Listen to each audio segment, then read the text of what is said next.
बिस्मिल्लाहिर्रहमानिर्रहीम। नाज़रीन अस्सलाम वालेकुम। मैं हूं उमर बरलास और आप देख रहे हैं उमर बरलास अपडेट्स। नाज़रीन, हमने मुंतखब अहादीस के वाक़यात का एक सिलसिला शुरू किया है।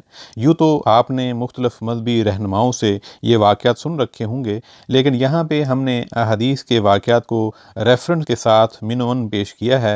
इसमें अपनी तरफ से कुछ भी इज़ाफ़ा या काट-छाँट नहीं की है। हर वाक़या में हमारे लिए सीखने और अमल करने के लिए बहुत कुछ है। उम्मीद है आपको ये हमारा नया सिलसिला पसंद आएगा। नाज़रीन, आज का हदीस का खूबसूरत वाक़या कुछ इस तरह है। मोहम्मद बिन यूसुफ ने बयान किया, कहा हमसे अहमद बिन यजीद बिन इब्राहीम बुल हसन हरानी ने, कहा हमसे ज़हीर बिन मुआविया ने, कहा हमसे अबू इसहाक़ ने बयान किया और उन्होंने बरा बिन आज़िब रदी अल्लाह अन्हु से सुना। उन्होंने बयान किया कि अबू बकर रदी अल्लाह अन्हु मेरे वालिद के पास उनके घर आए और उनसे एक पालान ख़रीदा। फिर उन्होंने मेरे वालिद से कहा कि अपने बेटे के ज़रिए इसे मेरे साथ भेज दो। हज़रत बरा रदी अल्लाह अन्हु ने बयान किया, चुनाचा मैं उस कजावे को उठाकर आपके साथ चला और मेरे वालिद उसकी कीमत के रुपए पर रखवाने लगे। मेरे वालिद ने उनसे पूछा, अय अबू बकर, मुझे वो वाक़या सुनाओ जब तुमने रसूल अल्लाह सल्लल्लाहु अलैहि वसल्लम के साथ गारे सौर से हिजरत की थी, तो आप दोनों ने वो वक्त कैसे गुजारा था। इस पर उन्होंने बयान किया कि जी हाँ, रात भर तो हम चलते रहे और दूसरे दिन सुबह को भी, लेकिन जब दोपहर का वक्त हुआ और रास्ता बिल्कुल सुनसान पड़ गया कि कोई भी आदमी गुजरता हुआ दिखाई नहीं देता था, तो हमें एक लंबी चट्टान दिखाई दी।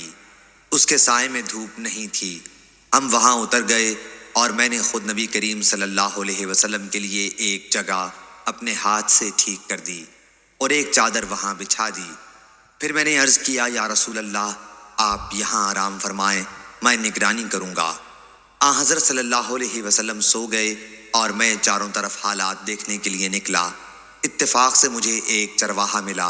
वो भी अपनी बकरियों के रेवड़ को उसी चट्टान के साए में लाना चाहता था जिसके तले मैंने वहाँ पड़ाव डाला था। वही इसका भी इरादा था।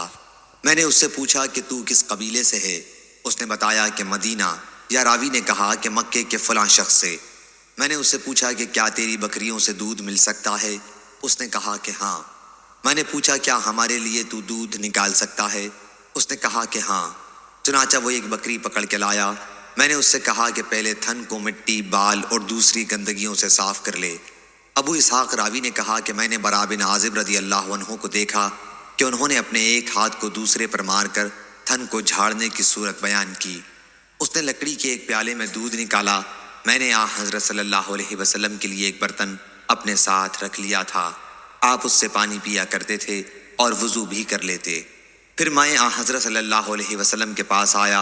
आप सो रहे थे। मैं आपको जगाना पसंद नहीं करता था, लेकिन बाद में जब मैं आया तो आप बेदार हो चुके थे। मैंने पहले दूध के बर्तन पर पानी बहाया। जब उसके नीचे का हिस्सा ठंडा हो गया तो मैंने अर्ज़ किया, अल्लाह के रसूल, दूध पी लीजिए। उन्होंने बयान किया कि फिर हज़रत सल्लल्लाहु अलैहि वसल्लम ने दूध नोश फरमाया, जिससे मुझे खुशी हासिल हुई। फिर आपने फरमाया कि अभी कूच करने का वक्त नहीं आया। मैंने अर्ज़ किया कि आ गया है। उन्होंने कहा कि जब सूरज ढल गया तो हमने कूच किया। बाद में सराका बिन मालिक हमारा पीछा करता हुआ यहीं पहुंचा। मैंने कहा, हुजूर, अब तो ये हमारे करीब ही पहुंच गया है। आपने फरमाया, गम न करो, अल्लाह हमारे साथ है। आपने फिर उसके लिए बद्दुआ की और उसका घोड़ा उसे लिए हुए पेट तक ज़मीन में धंस गया। मेरा ख्याल है कि ज़मीन बड़ी सख्त थी। ये शक रावी हदीस ज़ुहैर को था। सराका ने कहा, मैं समझता हूँ कि आप लोगों ने मेरे लिए बद्दुआ की है। अगर अब आप लोग मेरे लिए इस मुसीबत से निजात की दुआ कर दें तो अल्लाह की कसम मैं आप लोगों की तलाश में आने वाले तमाम लोगों को वापस लौटा दूंगा। चुनाचा हज़रत सल्लल्लाहु अलैहि वसल्लम ने फिर दुआ की तो वो निजात पा गया। फिर तो जो भी उसे रास्ते में मिलता उससे वो कहता था कि मैं बहुत तलाश कर चुका हूँ, कतई तौर पर वो उधर नहीं है। इस तरह जो भी मिलता उसे वो वापस अपने साथ ले जाता। अबू बकर रदी अल्लाह अन्हु ने कहा कि उसने हमारे साथ जो वादा किया था उसे पूरा किया। सही बुखारी हदीस नंबर 3615। नाज़रीन, ये था आज का हदीस का वाक़या। उम्मीद करता हूँ आपको अच्छा लगा होगा। आपसे मज़ीद दरख्वास्त है कि इस तरह के सबक आमोज़ वाक़यात अपने घर वालों को और दोस्त अहबाब को सुनाते रहा करें, ताकि हम सब अपने दीन से जुड़े रहें और सीखते रहें। उमर बरलास को इजाज़त दीजिए। अस्सलामु अलैकुम।